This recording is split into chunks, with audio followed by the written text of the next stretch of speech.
महाभारत के युद्ध के बारे में लगभग सभी ने जरूर सुना होगा। महाभारत काल के समय में ऐसी ऐसी घटनाएं घटी थी जो कि व्यक्ति को सोचने पर मजबूर कर देती थी, जैसे कि कम उम्र में अभिमन्यु का वध करना, द्रोणाचार्य और भीष्म पितामह छल से वध करना। युद्ध से अलग भी कई कहानियां हैं, जैसे कि महिलाओं का जबरदस्ती विवाह कर देना। मित्रों, क्या आपको पता है कि महाभारत में 5 ऐसी महिलाएं थी जिनका विवाह उनके इच्छा के विरुद्ध हुआ था। इनकी कहानियां बहुत ही दिलचस्प है। आइए आज के इस वीडियो में जानेंगे उन सभी सुंदरियों के बारे में। दोस्तों, सबसे पहले बात करते हैं काशी राज के पुत्रियों अम्बा, अम्बालिका और अंबिका के बारे में, जो कि बहुत ही सुंदर और गुणवती थी। कहा जाता है भीष्म पितामह के छोटे भाई विचित्रवीर युवा हो गए थे, तो उनकी शादी की चिंता होने लगी। एक बार भीष्म पितामह काशी गए थे। वहाँ पर उन्होंने काशी राज की तीनों बेटियों को देखा और अपने भाई विचित्रवीर के लिए योग्य समझा। भीष्म पितामह ने पहले काशी राज से आग्रह किया।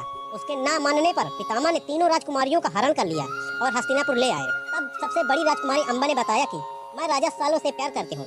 भीष्म पितामह ने उन्हें राजा सालों के पास भिजवा दिया, लेकिन राजा सालों ने उन्हें ठुकरा दिया। फिर अम्बा भीष्म पितामह से शादी का आग्रह किया, लेकिन भीष्म ने आजीवन ब्रह्मचारी का प्रण ले रखा था।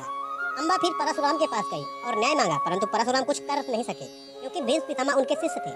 अम्बा ने भगवान शिव की तपस्या की और भगवान शिव को प्रसन्न कर लिया और शिव से वरदान मांगा कि वह भीष्म के मृत्यु का कारण बने। उसने अपने प्राण त्याग दिया और वह शिखंडी के रूप में अगला जन्म लिया। उधर भीष्म ने अंबिका और अम्बालिका की शादी विचित्रवीर से करवा दिया। कुछ समय पश्चात दोनों के एक एक पुत्र हुए, जिन्हें पंड और धृतराष्ट्र के नाम से जाना गया। मित्रों, ऐसे ही एक सुंदरी थी गांधारी। कहते गांधारी गंधार नरेश की पुत्री थी। वह सुंदर और सर्वगुण संपन्न थी। धृतराष्ट्र जन्म से अंधा था, जिसके शादी के बारे में हमेशा भीष्म पितामह सोचते रहते थे। उन्हें पता चला कि गंधार नरेश की एक पुत्री है जिसको 100 पुत्रों का आशीर्वाद प्राप्त है। पहले तो भीष्म ने गंधार नरेश से आग्रह किया, लेकिन गंधार नरेश ने धृतराष्ट्र के अंधे होने की वजह से मना कर दिया और मजाक भी उड़ाया।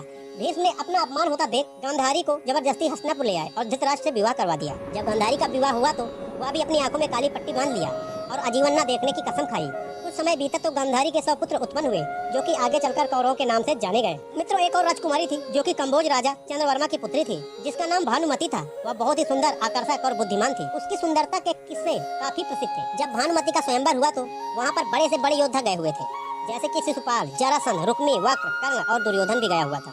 कहा जाता है जब भानुमति अपने हाथ में माला लेकर दासियों और अंगरक्षकों के साथ स्वयंवर में पहुंची तो वहाँ एक एक करके सभी राजाओं के पास से गुजरने लगी। लेकिन दुर्योधन की नजर जैसी भानुमति पर पड़ी, वह कुछ समय के लिए सब कुछ भूल गया। सिर्फ उसके दिमाग में भानुमति ही बस गई। वह चाहता था कि भानुमति सिर्फ दुर्योधन को ही वरमाला पहनाए, लेकिन ऐसा नहीं हुआ। भानुमति दुर्योधन के सामने से आगे गुजर गई। वह अर्जुन का इंतजार कर रही थी, लेकिन अर्जुन स्वयंवर में नहीं आए थे। दुर्योधन ने क्रोधित होकर भानुमति के हाथों से वरमाला छीनकर खुद ही अपने गले में डाल ली। इस दृश्य को देखकर स्वयंवर में आए हुए सभी राजाओं ने अपनी अपनी तलवार निकाल कर खड़े हो गए।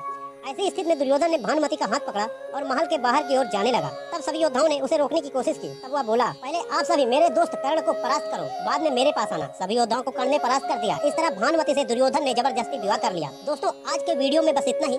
इस वीडियो से कई सारी जानकारियाँ आपको मिल गई होंगी। वीडियो पसंद आया हो तो वीडियो को लाइक और शेयर करें। ऐसे वीडियो देखने के लिए